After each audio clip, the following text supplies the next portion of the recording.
Hey everyone, Rob from Southgate Media Group here. Before we get started with this podcast, we have a quick message. If this is your first time checking out the show, we love that you found us and we really hope you enjoy it. What we have to say is for the subscribers. If you enjoy our shows, would you please donate to help keep these going?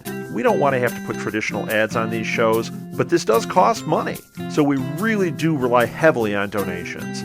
To make a donation to the show, please go to our website, www.southgatemediagroup.com. Go to the page for the show, and in the upper right-hand corner is a donate button. It takes you right to PayPal, and you can donate whatever amount you want. Thanks a lot for listening, everybody. And now on with the show.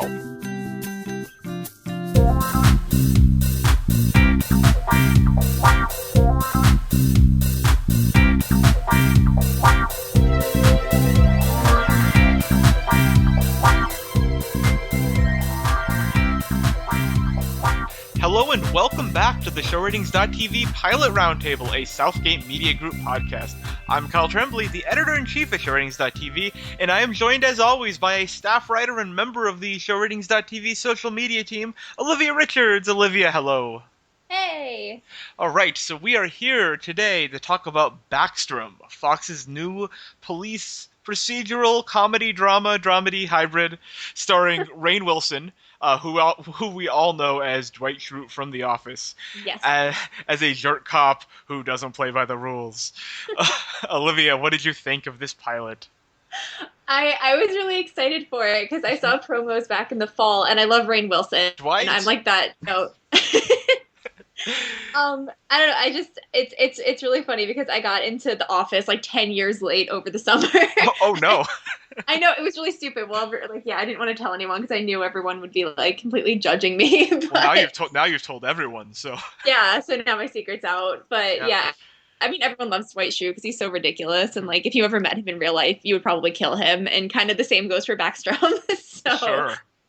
But, yeah. The show, first of all, is definitely... The way to watch the show is 100% imagining it as a sequel to The Office.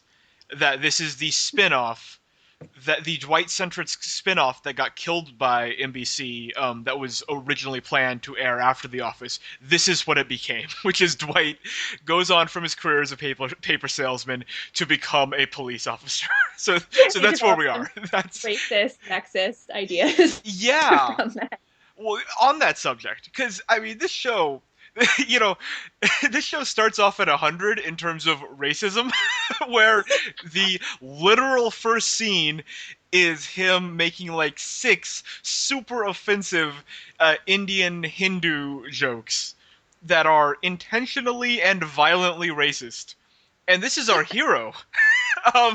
So what did you think? Like, because there's a lot to unpack here, but just in general, like, were you taken aback by just how racist and sexist and awful this guy was, or is that what you knew that's what you signed up for, or where are you at with all that?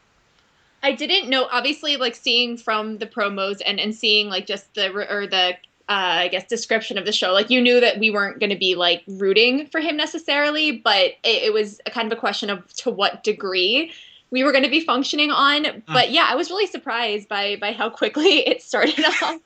And I was sitting there like, okay, my biggest thing was like, what context is this going to fit? Because obviously we just got through a lot of fall promos where not only were the characters extremely sexist and racist and homophobic, but it didn't serve a purpose in the show. I think in this case, it does serve a bigger purpose and it tells something about his character. Like, he's not just sexist and racist for the sake of being sexist and racist. Yes, I think you've nailed down the most important point about this, and why I still don't know what I think of this show, to be honest.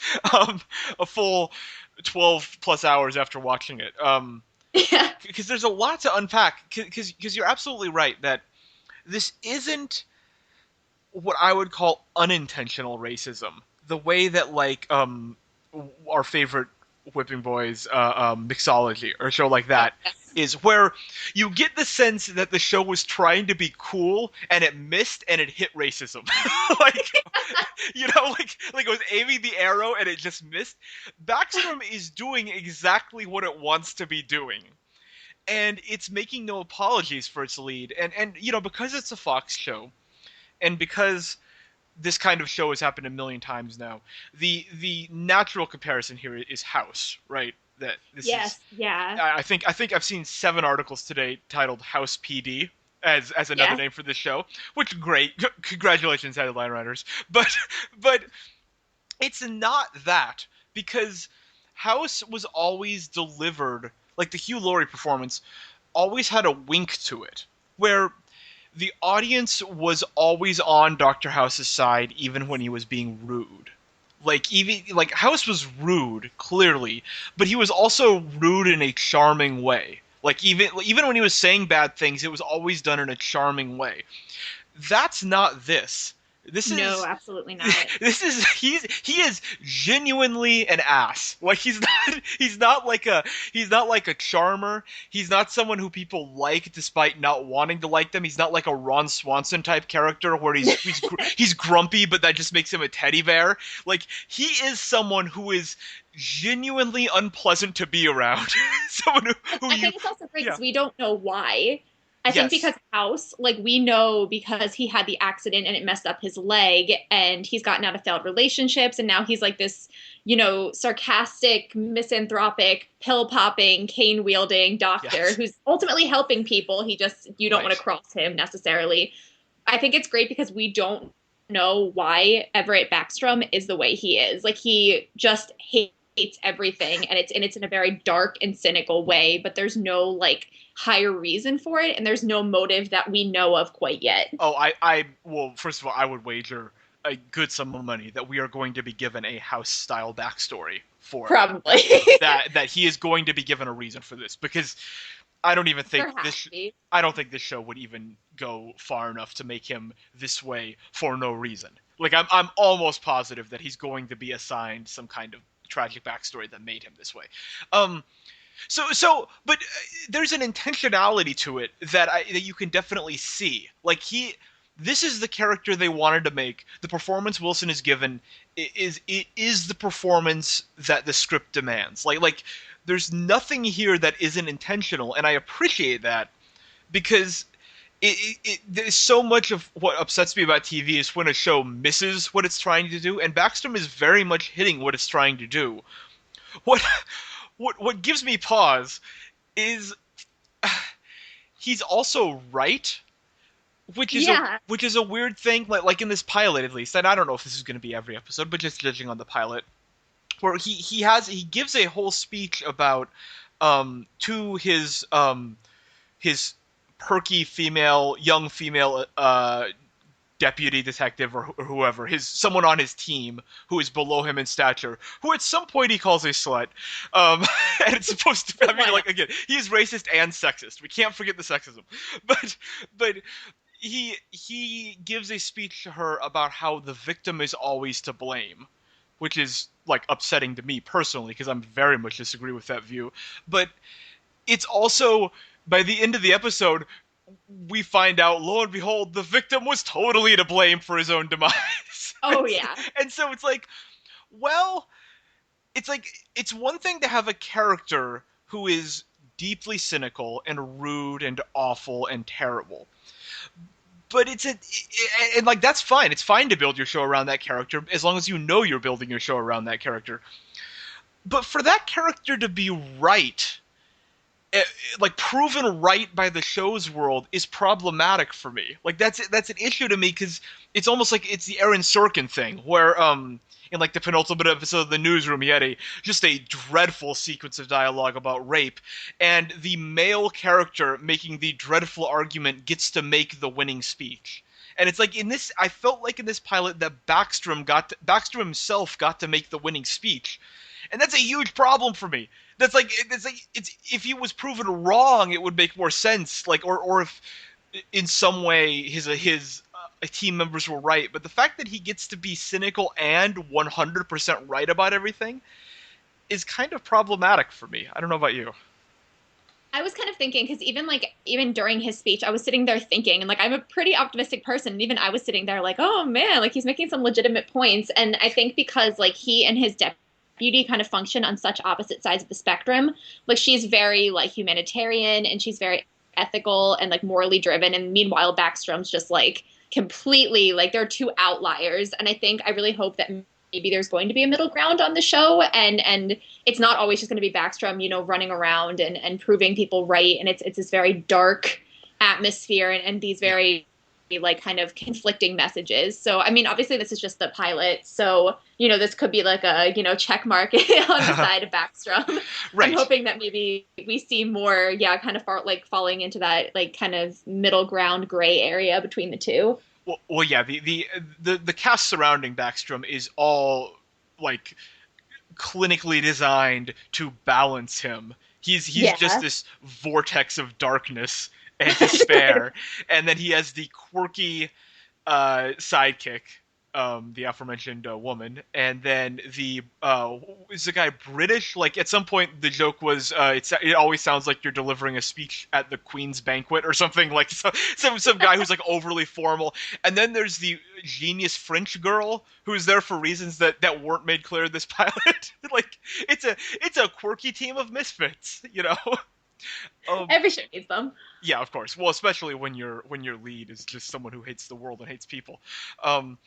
Did you find this show funny?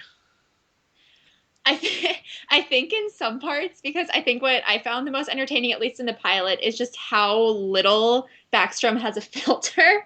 Yeah. And the things that he's saying. I think in one reference he's making to what is it, the lesbian couple, and he refers to it as her snorkeling. Yeah, the other girl. And I was like, I do not believe that was an actual thing. That was in a like just the dialogue in it. I think it's just those kind of like little Easter eggs, or just like the kind of like just the insane things that come out of this guy's mouth. Yeah. I did think it was funny. I thought this was a lot funnier than most comedies. Which is probably a good sign. Like there definitely is something to be said for a show that knows what it is, and I do think Backstrom knows what it is, and I almost always will side with the show that knows what it is, even if what it is something I don't like. But what I'm struggling with is I really don't like what Backstrom is. I really don't like it, and so it's almost like I'm conflicted. My taste, which is very much against Backstrom, is conflicting with my sort of critical eye, I guess, which approves of Backstrom as a show that understands what it's doing and is doing exactly what it wants to be doing. And so I don't know what to think about this show. What were your overall impressions, ending with your thumbs up or thumbs down grade?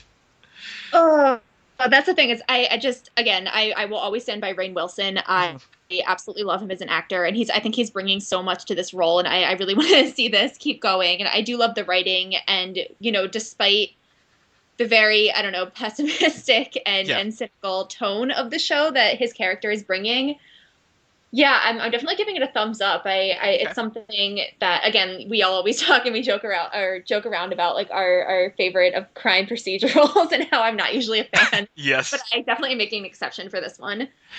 Noted crime procedural enthusiast Olivia. Definitely. Although someone told me that you've watched a lot of Law and Order. I don't know if this is true or not. It is true. Well, my dad loved that show, so I was raised on the original and like Law and Order SVU, so that sort of was I was destined. So you are a closeted police procedural fan, basically. Yes. Well, I'm sorry for exposing that now to everybody, but I went into this podcast leaning towards thumbs down because I found it so like it's not my taste. But I think I've been swayed by talking to you about it and by what you said. I think I'm going to give it a tentative thumbs up because I guess in the end, you pull back a bit and it's like any show that makes me think this much about the quality of the show and whether I liked it or not is probably just worth having on the air. It's like I don't have a handle yet on Backstrom, and that in and of itself is interesting to me. Like it's I don't have it yet. It's so many of these pilots are so like one note. Oh my god, yeah. Yeah, even something like a show that I've criticized too much, but a show like Agent Carter, it's like you get it right away. Like it's abundantly clear within the first 5 minutes what Agent Carter is, and what its tone is, and what everyone's role is. Like right off the bat, you're just I'm into this world and I know everything, and I'm interested with Backstrom because I don't I don't have that handle right off the bat. And so I guess for now, I might regret it later, but I'm going to give it the tentative thumbs up. Yes. Yeah, you've swayed me. By the way, it did a 2.0 rating last night, which is a tenth of a point higher than what Agent Carter did in its premiere, which is a little interesting. But Yeah. interesting. And Empire, just update on Empire, has now taken over the world. The world, it is now the emperor of the world. Empire's ratings have risen in each of the first 3 episodes. It's now like the highest rated scripted drama on network TV, and the best premiere of any network in who even knows how long. So it's Empire's world. We're all just living in it. I think it's cookie. Have you been watching? A little bit, yeah. And actually, in a few of my classes, professors have brought it up, and they've been talking about it. And everybody, like, immediately, without even like having people who like watched it, they're like, "Oh, that's the one with Taraji P. Henson." Yes. And and yeah, everyone knew like immediately what her character was, like even without having to have any context for the show. Yeah. Cookie transcends any television show, the medium of television, and life itself. All right, so that wraps up this edition of the ShowRatings.tv Pilot Roundtable. You can rate and review all your favorite shows online at www.showratings.tv, and follow us on Twitter, Olivia at RichardsOlivia, and me at KyleLovesTV, and our website ShowRatings at ShowRatingsTV. Until next time, thanks for listening.